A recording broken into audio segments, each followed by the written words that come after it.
Ladies and gentlemen, we're back for another fragrance review. If you go to enjoy, please subscribe, like, and turn on post notifications. Let's do this fragrance review, ladies and gentlemen. Today, we are reviewing none other than Acqua di Gio by Giorgio Armani. This is a good, super delicious fragrance, okay? It's good.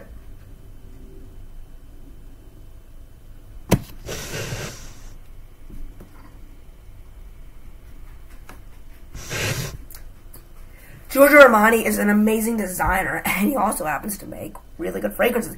Acqua di Gio is the #1 most sold men's fragrance in 29 states of the United States. Now, you're probably thinking, isn't Dior Sauvage that? Dior Sauvage, I believe, is the most sold men's fragrance outside of the country. Or, I think it's the most sold men's fragrance globally, but in the United States, this is ranked as #1 for the best, most sold men's fragrance in 29 states. That's over half.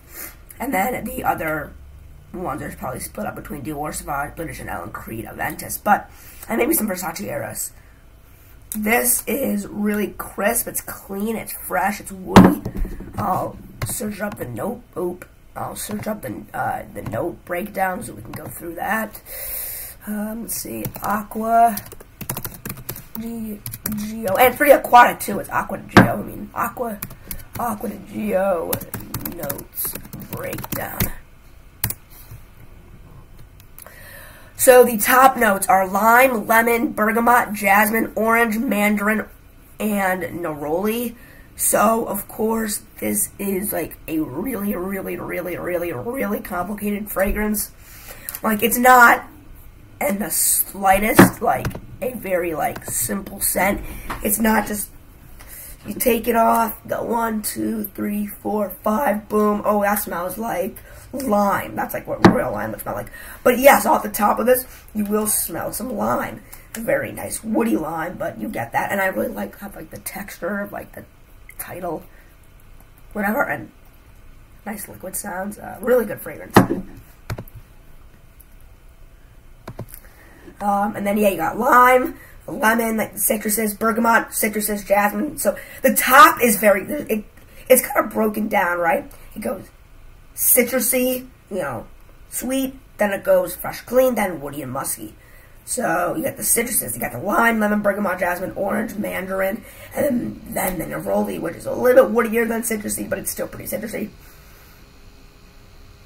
The middle is the most crazy part. I would say the top is the second, middle is first, and then the base is a little bit more. Base is pretty. Actually, the base is pretty simple, but the middle, or the heart of the fragrance, consists of C notes: jasmine, cologne, peach, freesia, hyacinth, cyclamen, rosemary, violet, coriander, nutmeg, rose, and mignotten. And this is the fresh and clean, right? So you have the C notes, the aquaticness, the jasmine. The jasmine is also in the top. Jasmine carries through here. Does not carry into the base, but top and heart, you're smelling jasmine. Cologne, I'm sorry. It's a cologne, so it's kind of cologne, really clean, just nice breezy scent. Peach, don't really see it. Freesia, it kind of smells like a carbonated water, not much, but it's fresh. Hyacinth, I don't know what the hell that is, or hyacinth. It's a plant. It's an iconic spring flower. It's like jasmine. Kind of smells like jasmine. Cyclamen. Another flower. Rosemary. Rose, of course. It's red. It's sweet. It's nice. Violet. Super purple. Super nice. Super fresh. Coriander.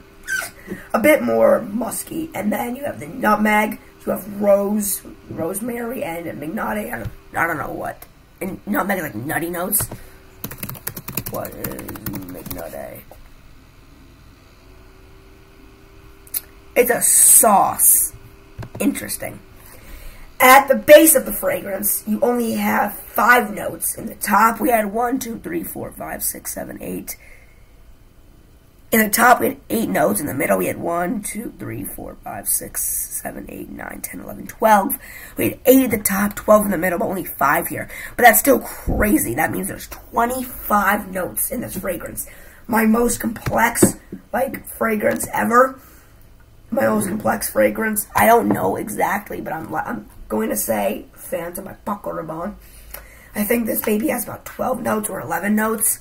No, this has double that, so crazy. Over double. At the lovely base, you have white musk, cedar, oak moss, patchouli, and amber. So the cedar and the patchouli really make it more strong. Without that, even without like the patchouli, it wouldn't be strong. But yeah, so the white musk, it's just musk. It's just not a, it's just like a little bit of a lighter version of musk. Cedar's really smell in the air. It's like a tree scent, like very piney. Oak moss, like a tree again. Patchouli is like a really dense flower. If you like sniff the flowers, like, ooh, that's pungent. It's like a pungent smell.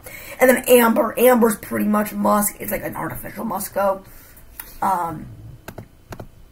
So yeah, I mean, pretty freaking interesting if I do say so myself. Now to the review, because I've been doing so much talk about the note breakdown and such, but I haven't really mentioned, you know, like, what I think about the fragrance. I love it. I love it. I love it. I was a bit skeptical at first when I bought it. Is it outdated, maybe? So we're 2.5 decades old. I was pretty rushed at Sephora. Didn't even smell the Maison Margiela replicas. Totally forgot. Those probably were better. So I remember smelling them a month ago. It was super good. But yet, I went with Acqua di Gia. And I can say firmly that it was a good choice. Why? Because it's really complex, right? You got citruses. You get fruits. You get flowers. You get that fresh, clean, but you also get that wooded musk towards that last hour or so of the fragrance. No, I did not receive any compliments. That's because I only did 1, 2, 3, 4, 5 sprays. Maybe I have to go 1, 2, 3, 4, 5, 6, 7. Yeah, I'm going to do 7 sprays tomorrow. Maybe I'll get a compliment then. People say going like 1, 2 is enough for putting on cologne. I disagree. I disagree. No one's going to notice you. Like, sure, you'll smell nice, but no one's going to notice you. If you go 1, 2, 3, 4, 5, 6, 7, someone will be like, you smell really good. They'll notice. Out of 10 people, right, there'll be 8 of them, maybe 7, that'll be like, that's good. And then there'll be 2 people that'll be like, too strong. Maybe even 1 person. But yeah, I mean, it's Acqua freaking di Gio. Giorgio Armani made a great fragrance. It's Acqua di Gio. It's a pour homme at a toilette, so it is really light. There's only so many fragrances I do more. Actually, there's only 2 fragrances I do more than 5 sprays of. Royal Lime, I do 10 sprays of. I know it sounds crazy. It's not. I go 1, 2, 3, 4, 5, 6, 7, 8, 9, 10. So that's 2 on the neck. That is 1 behind each ear. That's 4. 1 on the back of the neck. That's 5. 1 on each like shoulder. That's 7. 1 like kind of like on my chest or like my neck kind of. That would be 8. And then 1 behind each and then 1 on each side of my head, like 1, 2, and that makes 10. And then there's another one that I do, not 10 but 7 sprays of, and that is Clean by Cashmere, I believe. Let me search it up. Clean by Cashmere. It's like a little sample I have.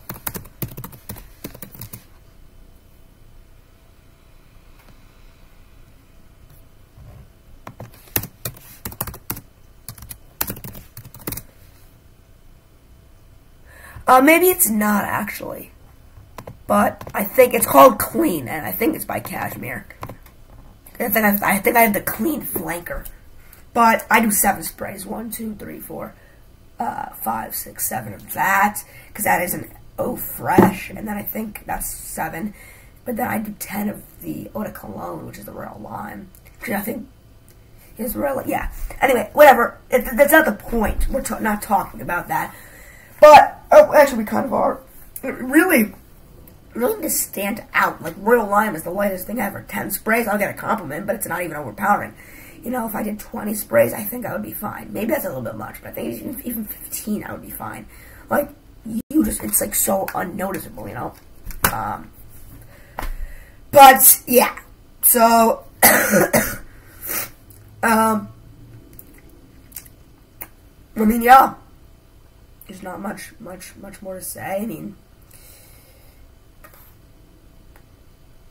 you know, I mean, it's good. I would have to say it is a little bit hard to smell through this little vaporizer here. It just is. Let's see if I can get like a little bit.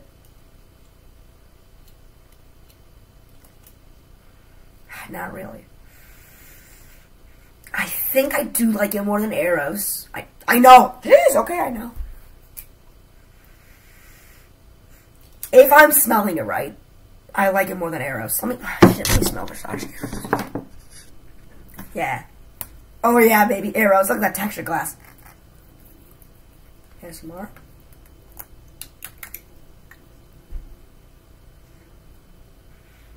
I don't know if anything could be better than Eros, though. You know, like, it's freaking Eros.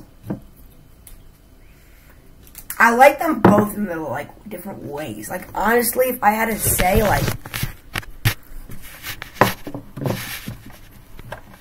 even something like this, Nautica Voyage, you know? Or, like, I love this in its own way. Like, these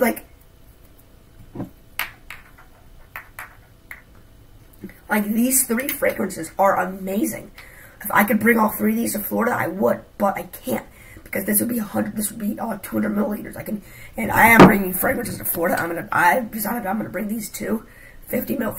You're allowed to bring 3.4 ounces of fluid on a plane. And this is 50. This isn't even 50. This is more like 40 because I've used some of it. Actually, this is more like 45 maybe.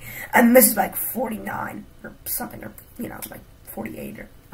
But yeah, honestly, yeah. This all together is actually probably only like 90, like 95.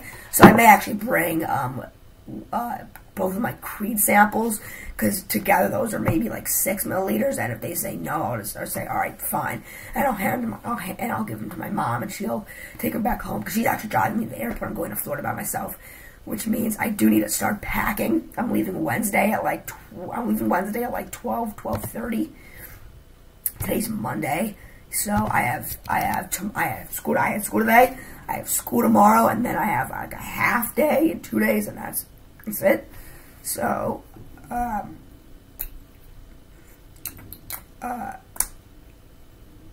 yeah,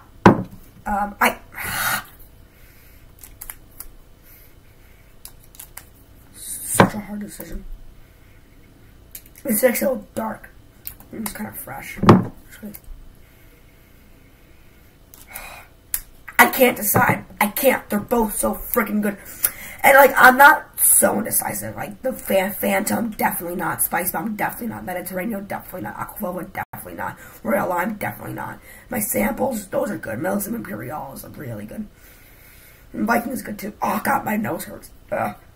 But, between these two, I can't decide. If I'm being honest, 16 damn... Look at this. Look at this. $16, $75, or 16 bucks, 72 bucks, 75 bucks, and the $20 one, right? This triple the price of this. Yeah, this is pretty much equal. Like, it's good, man.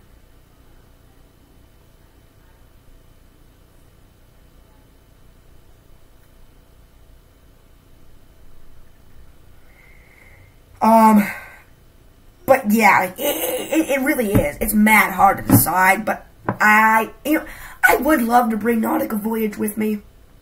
And at the end of the day, no, so my mom said I can't even bring any, but I'm going to try to persuade her. And my dad agrees that I should bring some. He says, I think one is enough, but you can try to do two. If she's like, bring one, I'm going to be like, I want to bring Aqua di Gio. I want to bring Eros. I'll be like, you know what? Let's get the best of both worlds and bring Voyage. It's 100 mil. It's allowed. It's not even 100 mil. This is like 95 maybe, because I've used some of it. And like, this is so good. Like, it has the fresh and clean of this. It has the dark musk of this. Like, that would be my safest bet. These two together make Nautica. So I want to bring these two. The thing is, I have both boxes, so I can put them in the box so they won't spill. Or I'd bring this, and I don't have the box of this. But I'll have to just, like, package it up somehow, but I don't know. Anyway, yeah, thank you for watching. That is my Acqua di Gio review. It is an amazing fragrance. That fresh, that clean, that musk, that the aquaticness, because it's Acqua, literally, di Gio. Yeah, you can really smell the jasmine and the bergamot. Alright. Oh, there it is. Super good. Thanks for watching, y'all. Bye-bye.